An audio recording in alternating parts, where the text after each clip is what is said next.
लांड्रीच्या कुशीत लपलेली ही धडाडीची माणसं शोधण्याची त्यांची गुणवत्ता पाहण्याची अजब दृष्टी माझ्या राजाकडे होती.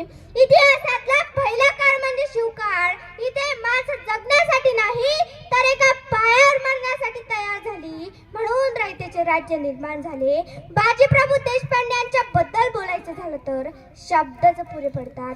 महाराज विशाल गडावर पोहोचेपर्यंत पावनखिंडीत बाजीप्रभूची अर्धी मान तुटली, पण दोन्ही हात तलवारी चालवत त्यांनी 300 मोगल कापले होते. महाराज विशाल गडावर पोहोचेपर्यंत तोफेचा आवाज येईपर्यंत बाजीप्रभू लढतच राहिले. तानाजी मालुसऱ्यांच्या मुलाचे लग्न असून आधी लग्न कोंढाण्याचे, मग मात्र रायबाचे. मुलाचे लग्न सोडून तानाजी स्वारीवर गेले. सिद्धीजोहरचा वेढा पडला तेव्हा महाराजांच्या वेशात शिवा काशी सिद्धीच्या समोर जायला तयार झाला. शिवा काशीला माहित होते आपल्याला मरण आहे, पण ते मागे हटले नाही, कारण आनंद होता. मरतही आहे पण महाराज म्हणून. असे प्रेम करणारे मावळे महाराजांनी तयार केले.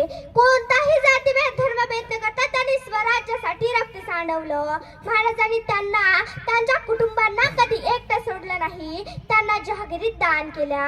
आजचे नेते कार्यकर्त्यांना वाऱ्यावर सोडतात, नातेवाईकांना शासकीय नोकरीवर लावून देतात. महाराजांच्या चारित्र्याचा आणखी एक पैलू म्हणजे त्यांचे चारित्र्य धुतल्या तांदुळासारखे स्वच्छ होते. त्यांच्या ठाई कमालीची नैतिकता होती. परवी नारी रखू माई समान हा तुकोबांचा नैतिक मंत्र महाराजांनी आयुष्यभर जपला. म्हणूनच सुरतेतून लूट म्हणून आणलेल्या सुभेदाराच्या सुनेला आई समान वागणूक दिली. तिची वाटी भरून तिला सन्मानाने परत पाठविलं. आज गाईंना वाचवा, बाईंना नाचवा अशा प्रकारचं वातावरण देशात तयार झालं. आम्ही नेहमी म्हणतो शिवाजीराजे जन्माला यावे, पण शिवाजीराजे जन्माला येण्याआधी आधी या मातीमध्ये जिजाऊ घडावे लागतील. कशी उमलतील अशी फुले अशा कळ्या तोडल्यावर, सांगा कसे दिवे लागणार अशा पंत्या मोडल्यावर, आणि कसा जन्माला येतील जिजाई सावित्री रमाई या कळ्या मोडल्यावर. व्हिएतनाम नावाचं एक छोटंसं राष्ट्र आहे. मुंबई एवढंही नाही, गेल्या 36 वर्षापासून अमेरिकेसारख्या बलाढ्य देशाला झंझावतंय. 36 वर्ष झाली अमेरिका त्या छोट्याशा राष्ट्राला पराभूत करू शकली नाही. कारण काय हे माहित आहे? त्या व्हिएतनामच्या चौकात शिवाजी महाराजांचा पुतळा आहे. त्या व्हिएतनामचा स्वातंत्र्य सेनानी त्याची समाधी आहे, आणि त्याच्या समाधीवर काय लिहिलंय माहित आहे? शिवाजी महाराजांचा मावळा येथे चिर शांती घेतोय व्हिएतनाममध्ये.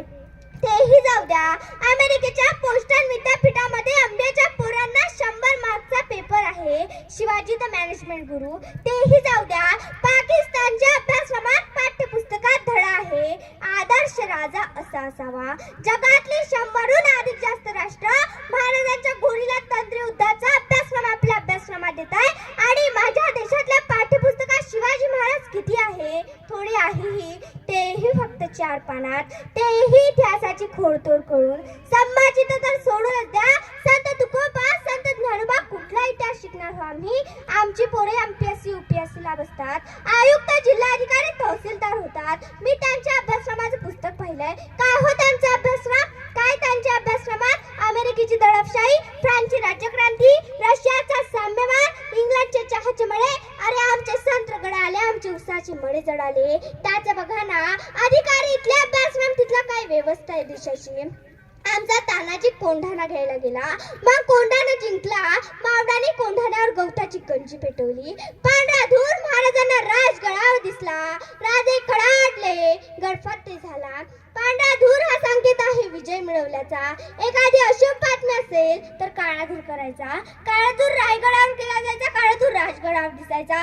राजगडावरचा काळा धूर तोरणावर दिसायचा. तोरणावरचा काळा धूर प्रतापगडावर दिसायचा. प्रतापगडावरचा काळा धूर दातेगडावर दिसायचा. दातेगडावरचा काळा धूर विशालगडावर दिसायचा. विशालगडावरचा काळा धूर सिंधुदुर्गावर दिसायचा. सिंधुदुर्गावरचा काळा धूर पद्मदुर्गावर दिसायचा. असं करत करत महाराष्ट्रातल्या 360 किल्ल्यांवर एका तासाच्या आत मेसेज पोहोचायचा. काय जादू होती ना. 350 वर्षापूर्वी not of coverage, not reachable, सभी लाईन व्यस्त है हा प्रकारच नाही. 350 वर्षापूर्वी महाराजांनी सांगितले महाराष्ट्राला धोका समुद्र मार्गे आहे. 26/11चा दहशतवादी हल्ला आताच झाला, म्हणून आम्हाला कळालं. महाराज म्हणत होते ते खरं आहे. गेली 350 वर्ष आम्ही महाराज डोक्यावर घेऊनच नाचलो, महाराज जर आम्ही डोक्यात घातले असते तर 26/11चा दहशतवादी हल्ला झालाच नसता. महाराजांच्या स्वराज्याचा वचननामा काय? वचननामा काय महाराजांच्या स्वराज्याचा? रस्ते बांधू, बेरोजगारी हटू, भारनियम कायदे बंद करू, शौचालय बांधून देतो. वचननामा काय महाराजांच्या स्वराज्याचा?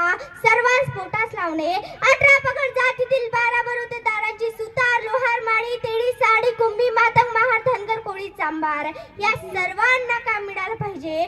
स्वराज्याचं यश यांच्यात आहे आणि महाराजांनी प्रत्येकाला जबाबदारी वाटून दिली. अहो, तत्कालीन काळात जहाज इंग्रजांकडून घ्यावी लागत, तोफा पोर्तुगीजांकडून, दारुगोळा डचांकडून, आणि त्यांनी जर देणं बंद केलं तर महाराजांनी याचा विचार केला आणि महाराजांनी स्वतः जहाज बनवणे सुरू केले. महाराजांनी दारुगोळाचे कारखाने काढले, स्वतः शस्त्र बनवण्याचा कारखाना काढला आणि महाराजांनी इतके सुंदर जहाज बनवले की इंग्रज विचारात पडले आणि इंग्रज महाराजांजवळ ते जहाज विकत मागण्यासाठी येऊ लागले. महाराज, हे जहाज आम्हाला विकत देता का? आणि त्या जहाजाचं नाव ठेवलं संगमनेरी जहाज. ही स्वराज्याची निर्मिती आहे. शिवछत्रपतींसारखा सृजनशील राजा या हिंदुस्थानात झाला नाही. महाराजांनी पन्हाळा घ्यायचा बेत आखला, पण पन्हाळ्यावर फौज आहे 40,000 आणि महाराजांची सारी फौज गोळा केली तर भरेल कशी बशी 7,000. पण महाराज असं नाही म्हटले. महाराजांनी बैठक बोलावली, येसाजी, करतोजी, कोंडाजी, आणि महाराजांनी विचारले, कोण घेतो पन्हाळा? कोण घेतो पन्हाळा? अहो, सगळे चिडचूप. दुसऱ्याच्या मतदारसंघात जाऊन निवडून येणं सोपं आहे का? ताडोब उभे झाले कोंडाजी. महाराज, मैं घेतो पन्हाळा. महाराज, मैं घेतो पन्हाळा. महाराज म्हणाले, वा कोंडाजी वा, घ्या पन्हाळा घ्या, पण पन्हाळ्यावर फौज आहे 40,000. तुम्हास किती फौज हवी? तसाच कोंडाजी म्हटला, द्या की 50-60 मावळं. महाराज म्हणाले, 50-60 मावळं? महाराज म्हणाले, 50-60 काय मागता? तसाच कोंडाजी म्हटला, तसं तर काहीच नव्हतं मागत, पण ते लईच विचित्र वाटलं असतं म्हणून 50-60 मागितली. एकटा जायला तयार आहे, एकटा लढायला तयार आहे, एकटा जबाबदारी घ्यायला तयार आहे. आमच्याकडे सांगा ना एखाद्याला, करतोस का रे तेवढं? एखादा द्याना जोडीला काही गणितच लागत नाही. माझा कोंडाजी एकटा जायला तयार आहे, एकटा लढायला तयार आहे, एकटा जबाबदारी घ्यायला तयार आहे. तरी महाराजांनी त्यांना 1,500ची फौज दिली, सोबत तानाजी दत्तोना दिलं आणि 6 मार्च 1673ला रात्रीच्या 12:30 वाजता कोंडाजी निघाला, पन्हाळ्यावर पोहोचला. महाराजांच्या सर्व लढाया रात्रीच्या. कोंडाणा घेतला रात्री, तोरणा घेतला रात्री, त्यातल्या त्यात निम्म्याच्या वर लढाया अमावस्येच्या रात्री. दिवस शुभ आहे का? मुहूर्त काढले का? प्रस्थानाची वेळ का? प्रकारच नाही. हल्ली आमच्या घरातला करता माणूस कामासाठी बाहेर निघतो, 4-5 पावलं चालतो, पुन्हा घरात येतो. बायको विचारते, काय झालं? मांजर आडवी गेली. जी माणसं कारण सांगतात ना, त्यांच्या गळ्यात येशुगाथा कधीच माळ घालत नाही. आणि शिवचरित्र हा जगातला असा एकमेव इतिहास आहे, इथे कारण सांगताना कोणीच दिसलं नाही. महाराजांचा दुसरा पुत्र राजाराम पालथा जन्माला आला. पालथा जन्माला आपल्याकडे अपशगुन मानलं जातं, पण दस्तूर खुद्द महाराजांचाच मुलगा पालथा जन्माला आला. मासाहेब काळजीत पडल्या आणि काळजीतच महाराजांजवळ आल्या. राजे राजकुमार जन्माला आले, तुम्हास मुलगा झाला. मासाहेब थोड्या काळजीने म्हणाल्या, राजे राजकुमार पालथे जन्माला आले, आता दुसरा कोणी असतं तर म्हटलं असतं झालं तेलच झालं, आमच्याच नशिबात काय. पण जशा मासाहेब म्हणाल्या राजकुमार पालथे जन्माला आले, तसेच महाराज म्हणाले, आता दिल्ली पालथी घालतील, आता दिल्ली पालथी घालतील. हा सकारात्मक दृष्टिकोन आहे आणि हा सकारात्मक दृष्टिकोन घेऊन माझा कोंडाजी पन्हाळा घ्यायला गेला होता. महाराजांनी त्यांना 1,500ची फौज दिली. आता 1,500च्या फौजेचा तरी चांगला उपयोग करावा की नाही? नाही केला. दत्तोजींना म्हटलं की 60 गडी माझ्यासोबत द्या, बाकी सगळे हातात 5-5, 6 मशाली घेऊन गडाच्या पायथ्याशी उभे राहा. अवघे 60 घडी घेऊन कोंडाजी सरसर भरभर वर चढला, आडव्या नाऱ्याला कापून टाकलं, रक्ताच्या चिरकांड्या उडाल्या आणि किल्लेदाराला जाग यायच्या आधी त्याच्या छाताडावरती पाय ठेवून त्याला म्हटलं, चाब्या दे, गळाच्या चाब्या दे. किल्लेदार बेभान होऊन इकडे तिकडे पाहू लागला. किल्लेदाराला काही सुचेना. तसाच कोंडाजी म्हटला, इकडे तिकडे काय बघतोस? खाली माझं 50,000चं सैन्य आहे. किल्लेदाराने खाली पाहिले, त्याला मशाली दिसल्या. त्या त्याला वाटलं खरंच 50,000 आहे.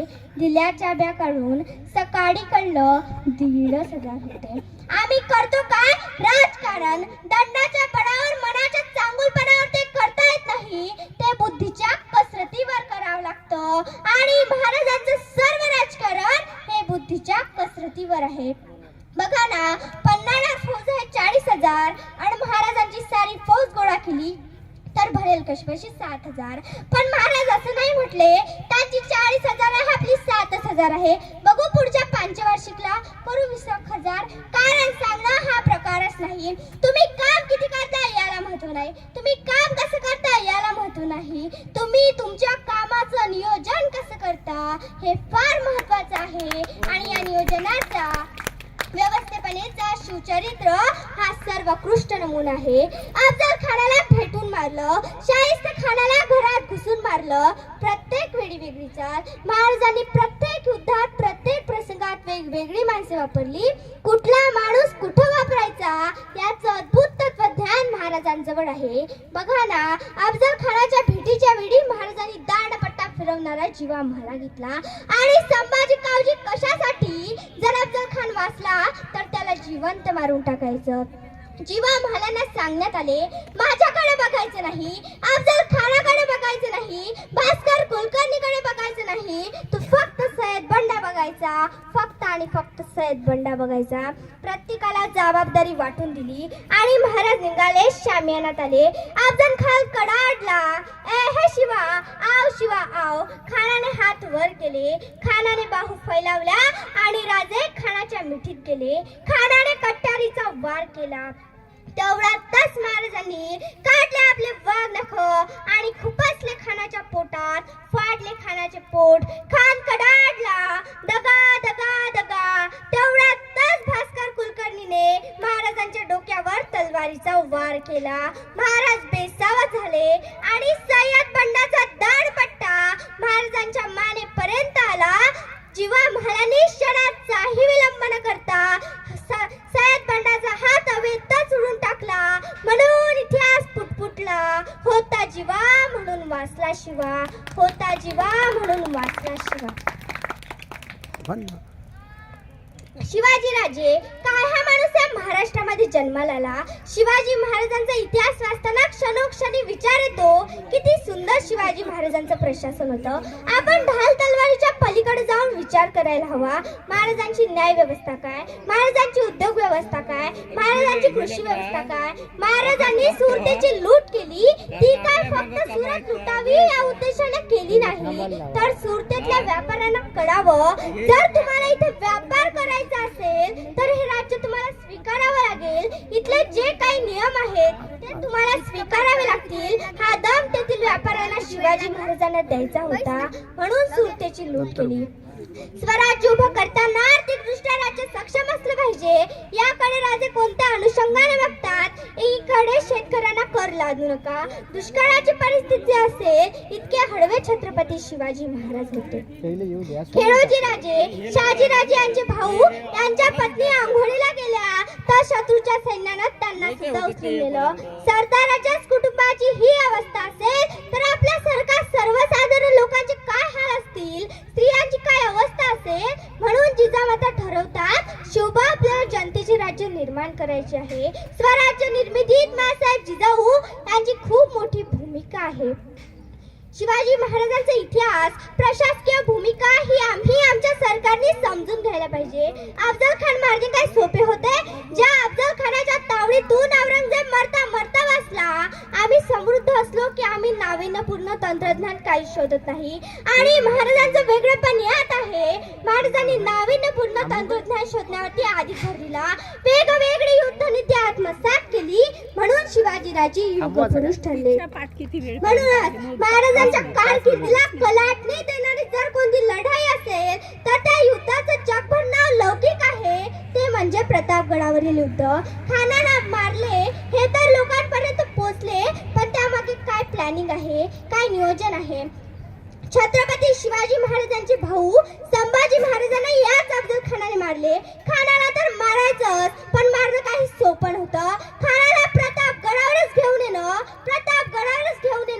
हेच खूप मोठं वचन आहे, कारण त्या जावळीच्या जंगलात फक्त 3च लोक फिरू शकतात. एक वारा, दुसरा सिंह आणि तिसरे महाराजांचे मावळे. महाराज पत्र लिहितात अफजल खानाला, आम्ही तुम्हाला घाबरलोय. टप्प्यात आणलं अफजल खानाला, यालाच म्हणतात उंट पहाडाखाली आणणं. मधल्या टप्प्यात परत निरोप पाठवला, एवढं सैन्य घेऊन जर तुम्ही वर आला तर महाराज तुम्हाला भेटू शकत नाही, नेमके 5-10 जण घेऊन या. महाराजांना कळलं सय्यद बंडा सोबत आहे. परत निरोप पाठवला, सय्यद बंडाला शामियानाच्या बाहेर काढा, नाहीतर मी भेटत नाही. प्रत्येक गोष्टीच्या पाठीमागचा विचार होता हो. महाराज निसर्गाशी जोडून घेतात आणि आम्ही कित्येक वर्षापासून निसर्गाला ओरबडतोय. महाराज सांगतात, झाडे लावा, झाडे जगवा, पाणी अडवा, पाणी जिरवा, झाडे लावायच्या अगोदर पाण्याची सोय करा, झाडे जगली पाहिजेत. सर्वांना मी शिवजयंतीच्या शुभेच्छा देते आणि माझ्या भाषणाला पूर्णविराम देते. जय हिंद, जय भारत.